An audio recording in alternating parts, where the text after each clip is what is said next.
2023 परीक्षा का रिजल्ट आ गया है और एक बार फिर साबित हो गया है कि सफलता का कोई शॉर्टकट नहीं होता। इस बार एक ट्रक चालक के बेटे ने साल 2023 के आरएएस मेंस परीक्षा परिणाम में राजस्थान में 10वीं रैंक हासिल की है। कोलायत के विकास सियाग के परिवार में परीक्षा परिणाम घोषित होने के बाद खुशी का माहौल है। घर में बधाइयों का तांता लगा हुआ है। हर कोई व्यक्ति माला मिठाई लेकर यहां पहुंच रहा है और इसको लेकर एनडीटीवी के संवाददाता त्रिभुवन रंगा ने विकास सियाग से बातचीत की है।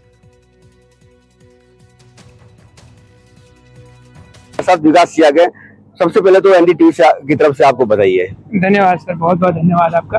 किस तरह से इसकी शुरुआत हुई, मन में ख्याल कैसे आया, या आप ये बता सकते हैं कि पहले आपका जो शुरुआती जीवन है, प्राथमिक शिक्षा कहाँ प्राप्त की, पारिवारिक पृष्ठभूमि क्या रही आप लोगों की, और किस तरह से आपने इसको संघर्ष को एक नया रूप दिया? सर प्राथमिक जीवन का यही है, कोलायत में ही रहते थे और शुरू से क्या है कि सर मजदूर परिवार था। पिताजी मेरे ट्रक ड्राइवर है और ट्रक ड्राइवर थे तो उस हिसाब से संसाधनों की कमी थी।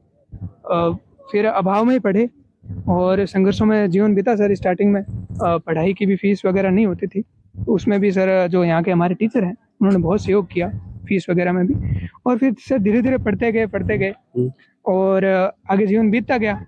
फिर सर प्राथमिक शिक्षा भी यहीं गांव से ही हुई और शिक्षा के बाद में 10वीं यहाँ से की और इसके बाद सर जोधपुर चले गए। पिताजी ने बोला कि बाहर पढ़ लो, हो सकता है कुछ नौकरी वगैरह लग जाओ। तो वहाँ बड़े पापा थे तो उन्होंने अपने खर्चे से सर वहाँ मुझे जोधपुर में पढ़ाया। बड़ी जिम्मेदारी मिल रही है, अब सिविल सर्विसेज में आप अफसर बन गए हैं। जी सर।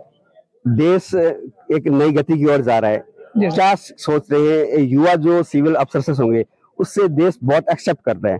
आपके क्या विजन है, किस तरह का आपका विजन है कि मैं इस तरह से काम करूंगा? जी सर, विजन मेरा ये है कि मेरा खुद का जीवन अभाव में बीता है। जहाँ मैंने जॉब की वो एक बॉर्डर एरिया है जो काफी ज्यादा बैकवर्ड इलाका है। तो मेरा यही रहेगा कि सर जहाँ भी मुझे पोस्टिंग मिलती है तो मैं वहाँ पे जो अंतिम छोर पे जो व्यक्ति है उसकी जितनी हेल्प कर सकूं उतनी करने की ट्राई करूंगा।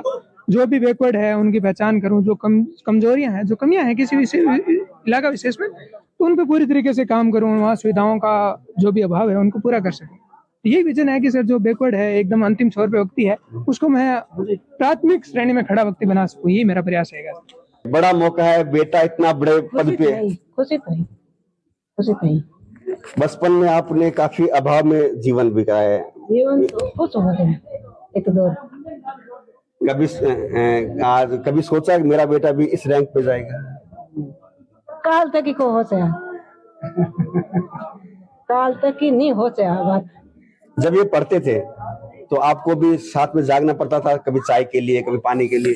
जाग दी रही हूँ तो मैं तो नींद आई तो वो नहीं जिन्हें तो बात नहीं ये जाग दी रही। गणेश संघर्ष करो, मन भगवान जाम्बो जी कृपा रही, सब सही।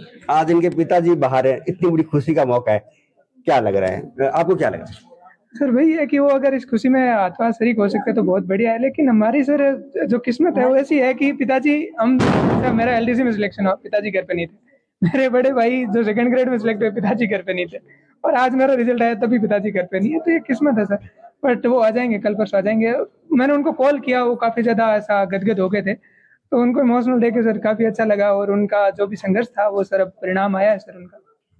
तो अब लगता है अब तो आपको काम नहीं करना पड़ेगा, संघर्ष नहीं करना पड़ेगा? काम तुम देखोगे करना ही पड़ी। मैं तो घर की स्त्री मारता आई है, मारे तो काम तो मारने हल्लो करना पड़ी। घर का काम तो करना पड़ी। काम करे बिना काम चले नहीं, काम नहीं करा देता हमारे कहूँ पोता कहूँ।